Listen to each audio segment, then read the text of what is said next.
Nobody knows precisely when and where polo was first invented, except that it was somewhere in Central or Southern Asia, and sometime between the 6th BC and the 1st century of the Common Era.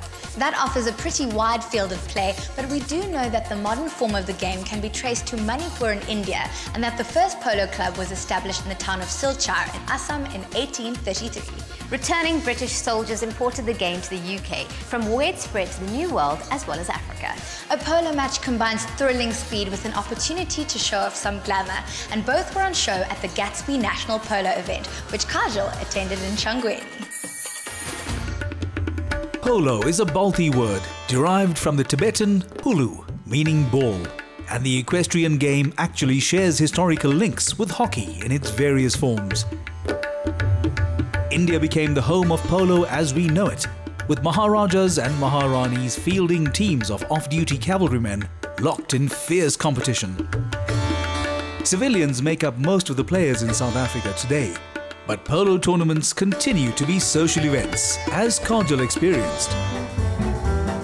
Polo is popular the world over, particularly in India. So whilst I was in Jaipur on holiday, I had to attend a polo match. And I have to say, it was nothing short of exhilarating and very stylish. So when we received the invite to attend the Great Gatsby National Polo Event, we jumped at it. So please join me for an afternoon of polo, vintage cars, fashion, and a party with purpose. Retro ruled on the day, and while purists may have clucked that neither the fashion nor the cars were absolutely true to the period, the event captured the laissez-faire spirit of the roaring 20s. Today's event is not just about the polo, it's also about fashion and cars, and today they have a beautiful parade of vintage cars and vintage fashion. Most of the cars dated back to the 40s and 50s, but the flappers belong to a much younger vintage. This event is a first of its kind. It's actually a polo awareness event, which is a party with a purpose. Today they are raising funds to help those from disadvantaged backgrounds, to assist them to learn more about the sport and eventually, hopefully, join the world of polo. Pearl, now tell me more about this event and what do you hope to achieve today? It's actually a polo awareness campaign.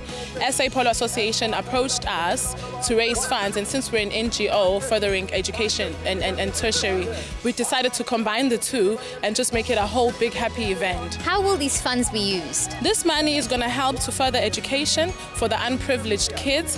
What we do is we donate a certain a percentage of the monies that we make to our charities, and we sponsor a cause to any child to make it in the corporate industry.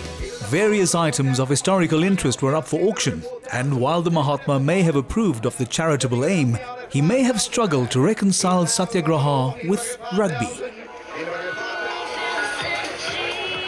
With the bidding over, it was the turn of fashionable young polo fans to show their Gatsby-inspired styles.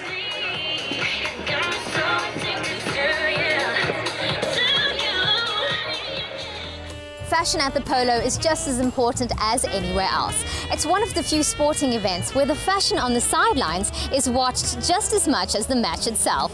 Today's theme is Great Gatsby, and I've decided to keep it classic and stylish with some lace and pearls. Let's see what the guests are wearing.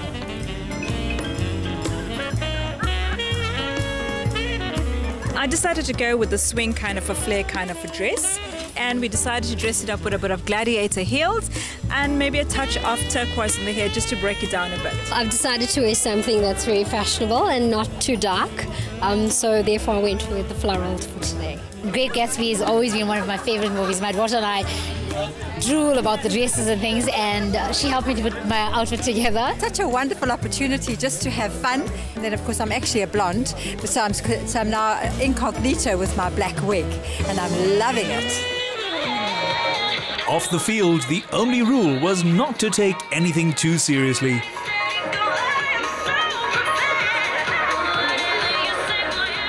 Known as the Game of Kings, polo is one of the oldest team sports in history.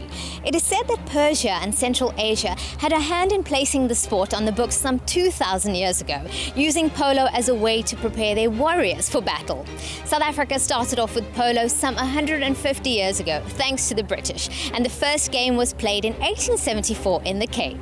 Let's find out more about this exciting sport and today's events. In polo, teams have have 4 riders on the field at any one time, using long-handled mallets to hit a plastic ball. And you have to play right-handed, even if you're a natural lefty. Today's event was initiated by one of the polo players, Guy Slater. Guy, what inspired an event of this nature? We'd just like to show people that polo is a friendly sport, and we'd like to encourage people to come and enjoy the event with us as well as come and play. Now, for someone who knows nothing about the sport, what is its objective? Basically, it's a very fast game. It's all about safety. But the objective is to obviously get your opponents out the way so that you're able to get to the goals as quickly as possible. Left there for carries Scoresby, lines it up, strikes it down, and here's a chance for Peter Ingerup. Each game consists of 4 to 8 periods of 7 minutes each, known as a chukka. It's been a wonderful afternoon of polo, fashion and vintage cars, but the best part of today was the party with a purpose. I really do hope this event becomes an annual one, because they're doing a wonderful job to create awareness around the sport of polo.